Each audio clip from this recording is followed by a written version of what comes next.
Inilah Injil Yesus Kristus menurut Santo Markus. Dimuliakanlah Tuhan.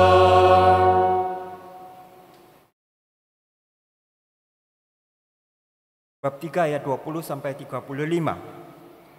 Sekali peristiwa ketika Yesus dan murid-muridnya masuk ke sebuah rumah, orang banyak datang lagi berkerumun, sehingga makan pun mereka tidak dapat. Waktu keluarganya mendengar hal itu, mereka datang hendak mengambil Yesus, sebab kata mereka, ia tidak waras lagi. Ahli-ahli Taurat yang datang dari Yerusalem berkata, ia kerasukan Beelzebul. Ada juga yang berkata, dengan pemimpin setan ia mengusir setan.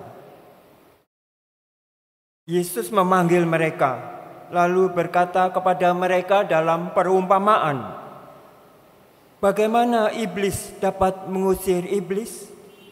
Kalau suatu kerajaan terpecah-pecah, kerajaan itu tidak dapat bertahan. Dan jika suatu rumah tangga terpecah-pecah, rumah tangga itu tidak dapat bertahan. Demikian juga kalau iblis berontak melawan dirinya sendiri. Dan kalau ia terbagi-bagi, ia tidak dapat bertahan. Malahan sudah tamatlah riwayatnya. Tetapi tidak seorang pun dapat memasuki rumah seorang yang kuat untuk merampas harta bendanya apabila ia tidak mengikat lebih dahulu orang kuat itu. Sesudah itu barulah ia dapat merampok rumah itu. Sesungguhnya aku berkata kepadamu, semua dosa dan hujat apapun yang diucapkan anak-anak manusia akan diampuni. Tetapi siapa saja yang menghujat Roh Kudus tidak mendapat ampun selama-lamanya. Ia bersalah karena berbuat dosa yang kekal. Yesus berkata demikian karena ia mengatakan bahwa mereka mengatakan bahwa ia kerasukan roh jahat. Lalu datanglah ibu dan saudara-saudara Yesus sementara berdiri di luar. Mereka menyuruh orang memanggil Yesus. Ada orang banyak duduk mengelilingi dia. Mereka berkata kepada Yesus, lihat, ibu dan saudara-saudaramu ada di luar dan berusaha menemui engkau. Jawab Yesus kepada mereka, siapa ibuku dan siapa saudara-saudaraku? Yesus memandang orang-orang yang duduk di sekelilingnya itu dan berkata, inilah ibuku dan saudara-saudaraku. Siapa saja yang melakukan kehendak Allah, dialah saudaraku laki-laki, saudaraku perempuan, dan ibuku. Berbahagialah orang yang mendengar sabda Tuhan dan tekun melaksanakannya.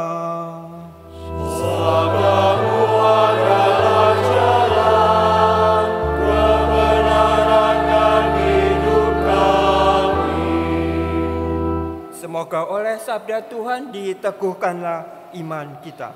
Amin.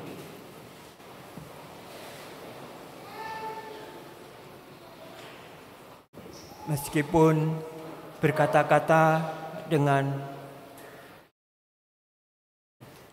keras, maksudnya kata-katanya itu keras, tetapi diucapkannya dengan hati dan budinya yang lemah lembut, yang sabar dan penuh pengertian. Peristiwa itu pasti terjadi di suatu kota. Kalau mendengar bunyi sabda ini, karena ada saudara-saudara Yesus dan ibunya, mungkin kota Nazaret, mungkin. Lalu Yesus masuk ke rumah itu dan dikerumuni orang banyak. Apa yang terjadi di rumah itu? Kemungkinan besar seperti yang kemudian dikatakan ahli Taurat yang sengaja datang dari Yerusalem jauh-jauh ke Galilea itu. Ia mengusir setan dengan kuasa Beelzebul. Beelzebul itu pemimpin setan.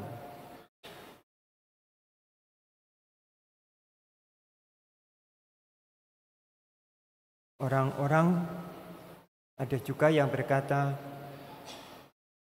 ia mengusir setan dengan kuasa pemimpin setan. Lalu Yesus mengatakan hal ini. Kerajaan setan pun akan mengalami terpecah belah bila mereka saling mengusir. Setan mengusir setan. Kerajaannya akan terbelah-belah.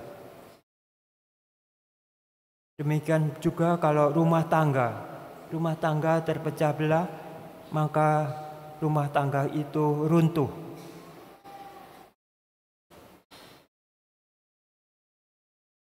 Dan Yesus mengatakan lagi, bila seorang ingin merampok, hendaklah ia mempunyai kekuatan yang lebih besar dari tuan rumah itu. Baru ia dapat mengikat dan merampok barang-barangnya. Harus lebih kuat.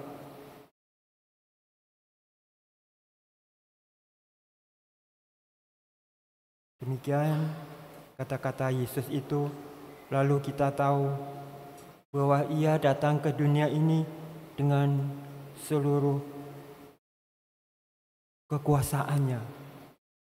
Kekuasaannya bukan seperti kekuasaan dunia ini yang hendak saling merebut. Entah itu mencari kuasa materi, lahiriah, jasmani, atau menunjukkan kekuatan dirinya, atau ingin melahap orang-orang yang tidak kuat, yang lemah. Itu terjadi di dunia ini. Orang yang berkuasa memakan orang-orang yang lemah. Dan karena itu Yesus mengatakan bahwa Anak Manusia yang datang itu sesungguhnya mempunyai kekuatan yang lebih besar.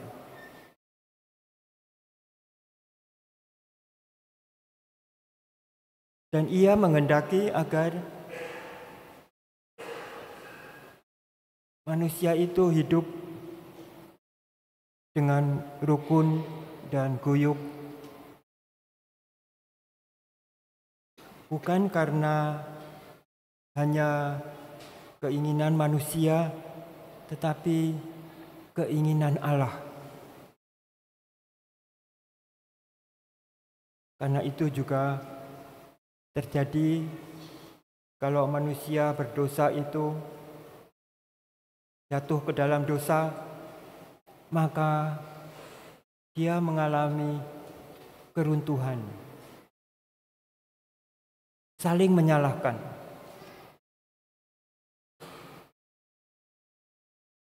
Ketika jatuh ke dalam dosa, itu katakan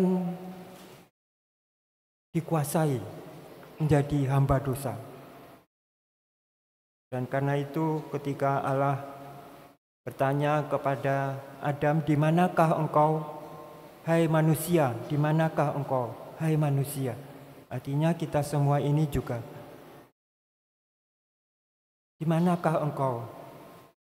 Adam menjawab, "Kami takut karena kami telanjang." Bahwa nafsu sudah menguasai dia. Dan karena itu ia mempersalahkan ketika Allah bertanya, apakah engkau makan buah yang kularang? Bukan makan buahnya, tetapi karena larangan yang dianggar, larangan yang diperintahkan oleh Allah itu, jangan makan buah pengetahuan ini. Tetapi ketika mereka berbuat, mereka malu berhadapan dengan Tuhan Allah itu, bersembunyi dan saling menyalahkan. Karena Adam berkata, perempuan ini yang memberikan saya buah ini, dan aku memakannya. Lalu ketika Hawa ditanya oleh Tuhan Allah, Hawa juga berkata, setan ini, ular ini yang membujuk saya, maka saya makan. Menyalahkan ular itu. Padahal ular itu bukan setan, tapi setan itu bisa bersikap seperti ular itu, yang artinya menanti mangsanya dengan sabar, dan mangsanya itu terjerat oleh ular itu yang tidak kelihatan, yang diam-diam menunggu mangsanya. Itulah yang terjadi. Lalu Allah itu mengutuk bukan Adam dan Hawa, tetapi dia mengutuk ular itu, si setan itu, dikutuknya.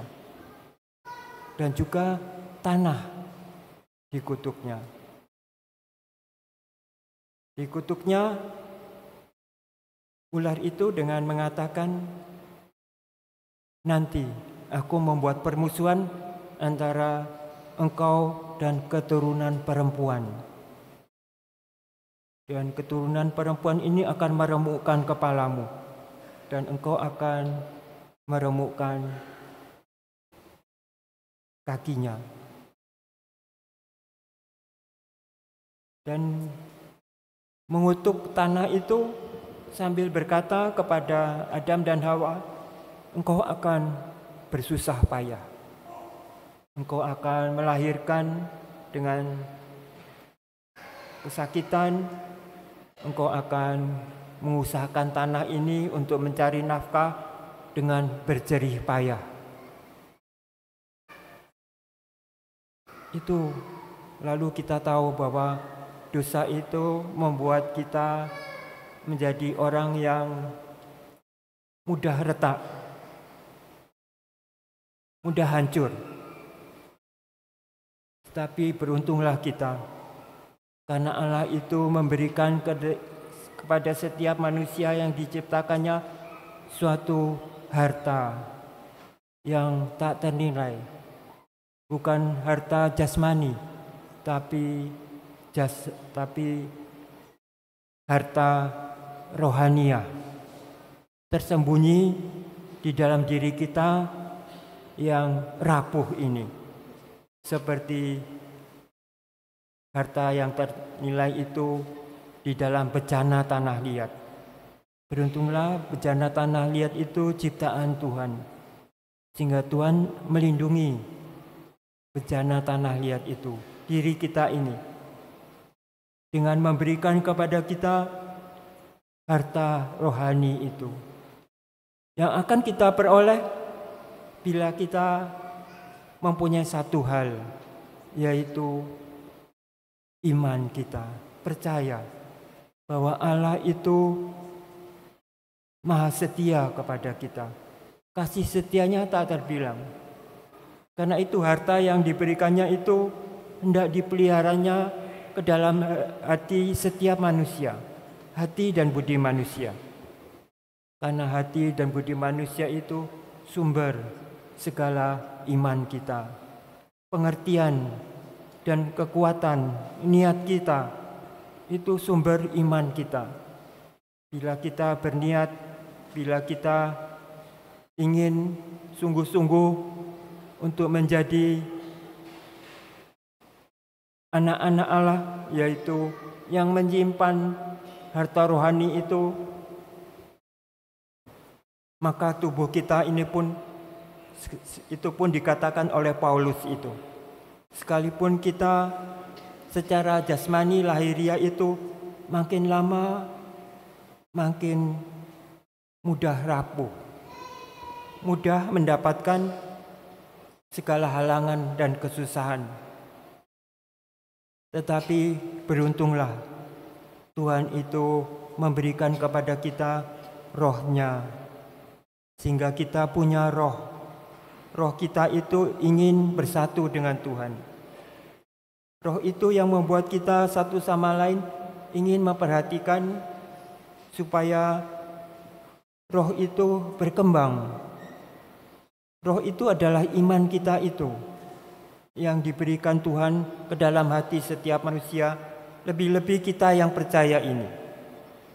Karena itu kepada umat di Korintus itu dinyatakan bahwa oleh Paulus, aku bergembira karena aku bersama dengan kamu memiliki roh yang membuat kita beriman kepada Yesus Kristus itu. Yesus Kristus itu yang sudah wafat untuk kita, Dia mati untuk kita, tetapi bangkit. Sehingga walaupun kita nanti dalam kelemahan kita pun selalu bersama dengan Dia, baik mati maupun hidup, dan bangkit dengan Dia. Bangkit dengan Dia. Ia menyediakan suatu tempat bagi kita, yaitu tempat bersama dengan Bapanya di surga. Karena itu, harta yang tak ternilai itu harus kita pelihara. Sudah dijanjikan kepada kita. Janji itu tertanam karena kita mendengarkan sabdanya dan melakukannya. Itu sumber harta itu. Harta yang tak kelihatan. Yang tak kelihatan tetapi yang kekal, yang abadi. Yang bukan terjadi di dunia ini.